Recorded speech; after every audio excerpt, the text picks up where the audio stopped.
পাওয়ার, speed আর performance তিনটাকে যদি একসঙ্গে চান তাহলে আজকের ল্যাপটপটি হতে পারে আপনার পরবর্তী আপগ্রেড।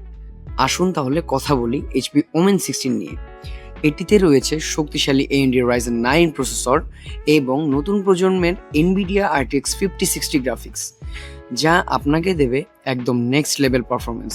AAA গেমিং থেকে শুরু করে ভিডিও এডিটিং, 3D রেন্ডারিং কিংবা স্ট্রিমিং সবকিছুতে এটি তৈরি আপনার সীমাকে আরও একটু বাড়িয়ে দেওয়ার জন্য। এর সঙ্গে রয়েছে 16 ইঞ্চির 240 হার্টজের ডিসপ্লে, যেখানে প্রতিটি ফ্রেম, প্রতিটি মুভমেন্ট এবং প্রতিটি ডিটেল মনে হবে অবিশ্বাস্যভাবে স্মুথ এবং রেসপন্সিভ। যারা শুধু একটি ল্যাপটপ নয় বরং ডেস্কে একটা পাওয়ার হাউস চান, তাদের জন্য এইচপি ওমেন 16 হতে পারে একটি দারুণ পছন্দ। কারণ কিছু মেশিন তৈরি হয় কাজ করার জন্য, আর কিছু মেশিন তৈরি হয় নিজের ক্ষমতা দেখানোর জন্য। এইচপি ওমেন ঠিক সেই দ্বিতীয় ধরনের একটি না।